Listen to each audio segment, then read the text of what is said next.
Hey everybody, Fishman here. Welcome to the video. This is the last installment for this build. It's time to get this filter in the aquarium and up and running. The last part of the build was to put these two runners on, and I did that off camera. It's very straightforward. And they're simply there to allow it to set slightly down inside the aquarium in position where I want it to and slightly above the water line. The next step is to get this tank ready for the new filter, which means I need to move the two plants out of the way. The lily on the left, and I've already moved the rabbit's foot fern here over, and I just want them out of the way temporarily. I mean, that's way too crowded right there, so I do need to move them back, but I just want them out of the way so I can get this, well, of course, recorded so I don't have plants in the way, and of course not bang into them. So that is the land moss terrarium I put together. It's growing really well. The unfortunate thing is I don't really have much use for the moss. I was planning on putting some of it in the large U-shaped paludarium. I'm still working on that, by the way. And it simply hasn't become an opportune moment to do that. So I'm going to take this, I'm going to keep it going. It's very easy to maintain. So I'm going to put it hopefully in one of the other aquariums. And I hopefully at some point will find a use for it, and possibly also in what I'm doing here right now. Next step, of course, here is to take out the undergravel filter. I have three filters that I really like. Undergravel is one of them because there's no maintenance to it. There's nothing you need to do. Every almost a year, really, I take one out, clean it, put it back in, and it's good to go for a long period of time. And having them fed up to high humidity planters makes them even better. And as you know from this experiment I'm doing here now, I want to try out a few different things. The box filter is another possibility. I really do like them as well. And of course trickle filters, because they have a great number of properties and of course much greater capacity for mechanical filtration. So that's going to be interesting to see how it works long term, as far as how hard is it going to be to maintain, and is the water going to be any different? I mean, they're all good filters, so it's going to be interesting to see if this actually proves one way or another. So as you can see, this just slides in place. I'm giving a bit of wiggle just to make sure that the runners are wide enough that they don't allow the box to shift one way slightly and then of course slide down into the tank.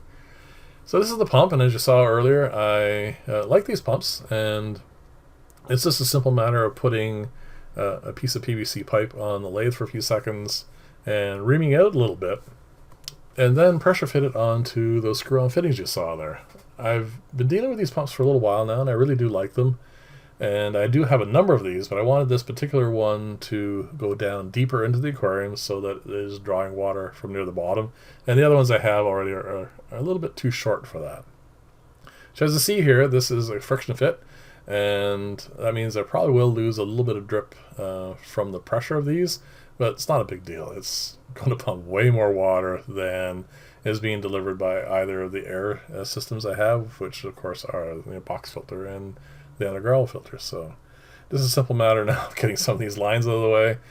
Probably should rearrange these a little bit so they're a little bit more neat, but I keep adding things and changing things around, and sometimes it's just easier just to take a little extra length line and have it come from wherever I happen to have a spare spigot.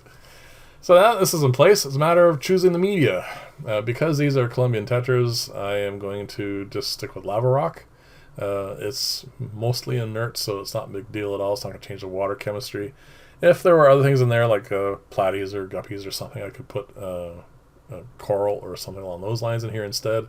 But this is going to be more than good enough for this particular setup. So I'm going to dump a bunch of this in here.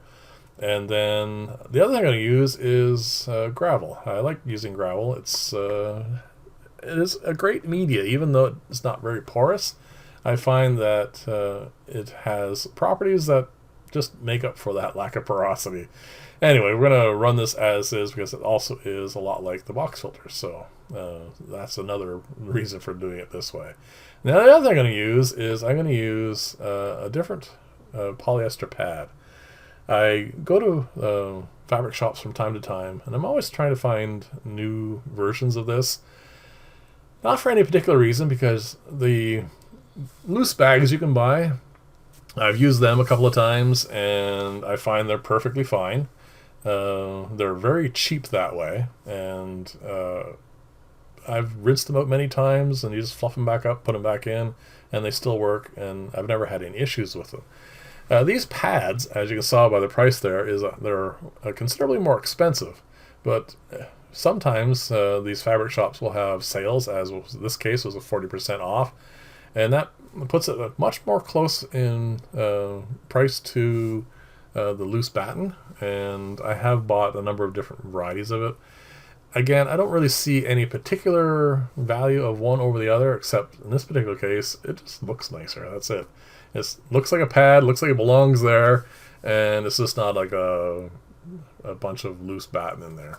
Again, it is a filter. It's going to get dirty, and it's going to look, well, like a filter. It's going to look ugly. But at least for this initial bit, it looks nice and clean. So I'm just going to pour in some lava rock here and some gravel. I'm not putting plants in this today because I want to run this.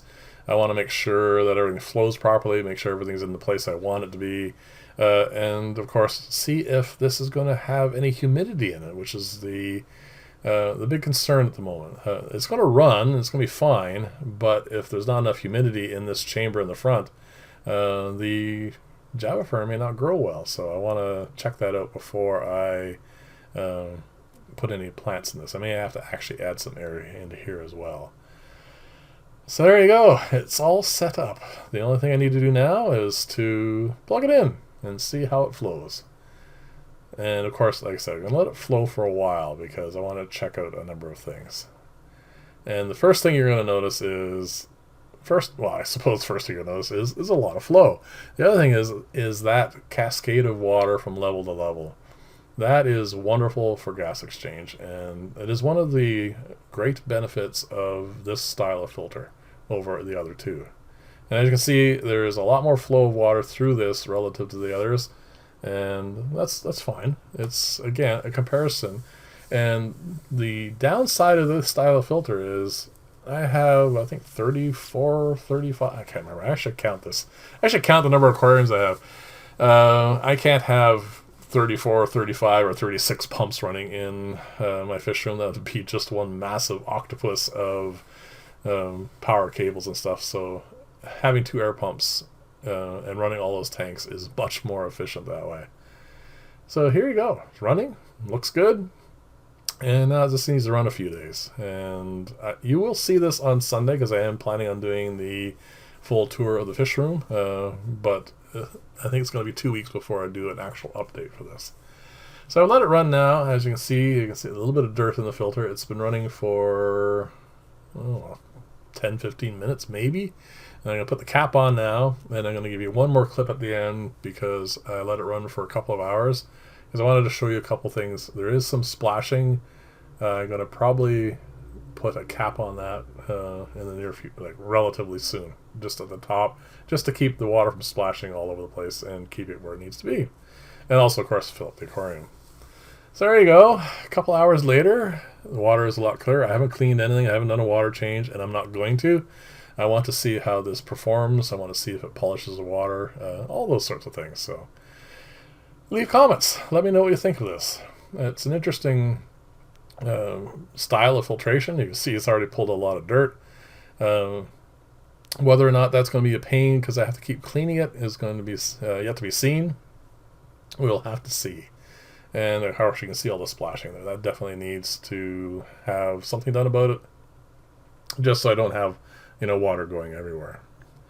So again, thank you very much for watching. I'll see you in the next video, and bye for now.